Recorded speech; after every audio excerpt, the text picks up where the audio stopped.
பெரியாரை பற்றியோ அம்பேத்கரை பற்றியோ சீமான் அவர்கள் முழுமையா படிக்கவில்லை, அதனாலதான் இந்த விமர்சனம் வைக்கிறாரு அப்படின்னு சொல்லி பைத்தியக்காரன் சொல்லுவான். அம்பேத்கரை முழுமையா படிச்சவன் பெரியாரோட ஒப்பிடுவானா? சூத்திரங்கிறவன் யாருன்னு அம்பேத்கர் சொன்னதுக்கும் பெரியார் சொல்றதுக்காரு, நீ பர்டிகுலரா என் நிலத்துல வந்து உட்கார்ந்துக்கிட்டு தமிழன் நீ தமிழனை மட்டுமே சூத்திரன்னு எழுதியிருக்கா சாஸ்திரம்? எழுதியிருக்கா?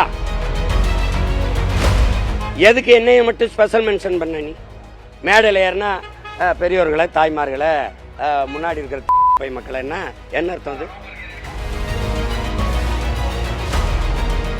அது ஒரு நாம் தமிழர் கட்சியின் தலைமை ஒருங்கிணைப்பாளர் சீமான் நம்மிடையே இருக்க, அவரிடமே பேசும். சார், இந்த சென்னையில் வந்து பார்த்தீங்கன்னா 3000 பேர் வந்து திமுக இணைஞ்சிருக்காங்க. அதில் நாம் தமிழர் கட்சியை சேர்ந்தவர்கள் இருக்காங்கன்னு சொல்லியிருக்காங்க. இதை பற்றி உங்களுக்கு? அதில் சேர்ந்த எல்லாருக்கும் என்னுடைய வாழ்த்துக்கள்.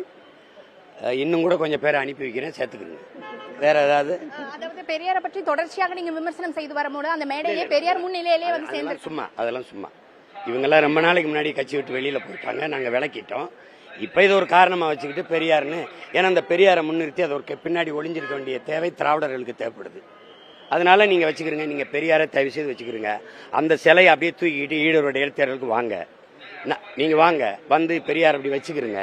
பெரியாருடைய கோட்பாடெல்லாம் பேசி ஓட்டுக்கலுங்க. அதான பெரியாரை போற்றுவது, அதான பெரியாரை மதிப்பது. பெரியார் படத்தை வீடு கொடுத்து ஓட்டுக்கலுங்க, காந்தி படத்தை கொடுத்து கேட்கக்கூடாது. புரியுதா? அப்புறம் உங்களுக்கு எந்த இடத்தில் பெரியாரை பற்றி பேச உங்களுக்கு தகுதி இருக்கு? எதுக்கு உங்களுக்கு பெரியார் தேவைப்படுறாரு சொல்லுங்க. எதுக்கு தேவைப்படுறாரு? எங்களுக்கு தேவைப்படல. வச்சுக்க, கோயிலில் வச்சு பூஜை செய்யி, 5 வேளை பூஜை கூட போய் அனுதினம் கிடாவெட்டி கூட பொங்க வை, எனக்கு தேவையில்லை. பெரியாரை பற்றியோ அம்பேத்கரை பற்றியோ சீமான் அவர்கள் முழுமையா படிக்கவில்லை, அதனாலதான் இந்த விமர்சனம் வைக்கிறாரு அப்படின்னு சொல்லி பைத்தியக்காரன் சொல்லுவான். அம்பேத்கரை முழுமையா படிச்சவன் பெரியாரோட ஒப்பிடுவானா? சூத்திரங்கிறவன் யாருன்னு அம்பேத்கர் சொன்னதுக்கும் பெரியார் சொல்றதுக்காரு, 75, 85, 80 விழுக்காடு இந்த நிலப்பரப்பு முழுமை சூத்திர பட்டம் கட்டியிருக்கான். நீ பர்டிகுலரா என் நிலத்துல வந்து உட்கார்ந்துக்கிட்டு நீ தமிழனை மட்டுமே சூத்திரன்னு எழுதியிருக்கா சாஸ்திரம்? எழுதியிருக்கா? எதுக்கு என்னைய மட்டும் ஸ்பெஷல் மென்ஷன் பண்ண? நீ சூத்திரர்கள் அப்படின்னா தமிழர் மட்டும் சூத்திரன்னு சொல்லப்படுதா? என்னை மட்டும் ஏன் சொல்லணும்னு கேட்கிறேன். என்னைய மட்டும் ஏன் சொல்லணும்? உன் நோக்கம் என்ன? மேடையில் ஏறினா பெரியோர்களை, தாய்மார்களை, முன்னாடி இருக்கிற மக்களை என்ன அர்த்தம்? அன்னைக்கே கல்லையும் செருப்பை விட்டு எரிஞ்சிருந்தா சரியா இருந்திருக்கும். விமர்சனத்துக்கு பின்னாடி பிஜேபி உங்களை வந்து இயக்குது, பிஜேபியோட பி டீம் அப்படியான விமர்சனம். படை கடந்த பாண்டியன் நெடுஞ்சல் இருக்கான்ல, அப்ப பின்னாடி பிஜேபி தான் இருந்துச்சா? ராஜாஜியோட கூட்டணி வச்சு அறிஞர் அண்ணா அரியணை ஏறினார்ல, அன்னைக்கு பிஜேபி தான் இருந்ததா? பிஜேபி தயவுல வாஜ்பாய் அதுகளை தலைமையில 5 வருஷம் கூட்டணியில் இருந்த கட்சி இதை சொல்லாமா? பிஜேபியின் தாய்க்கலங்க சனசங்கோட கூட்டணி வச்ச பேரறிஞர் அண்ணாவுடைய பெருந்தகை கட்சியை நடத்துற பெருமக்களுக்கு சொல்லலாமா?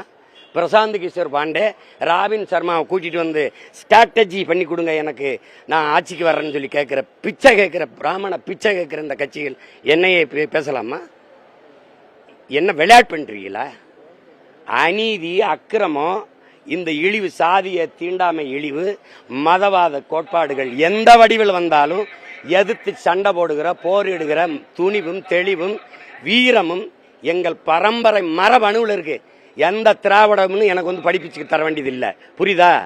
ஒன்னா நீ ஆவுன்னா RSS, ஆவுன்னா பிஜேபி கைக்கூலி, நான் கூலி, நீ பங்காளி கூட்டாளி, என்கிட்ட பேசுக்காத. நீ இப்ப பிரபாகரோட அண்ணன் மகன் வந்து தெரிவிச்ச கருத்து வந்து பெரிய விமர்சனத்துக்குள்ளாயிட்டு இருக்கு. நீங்கள் வந்து பிரபாகரோட இருந்த புகைப்படம் வந்து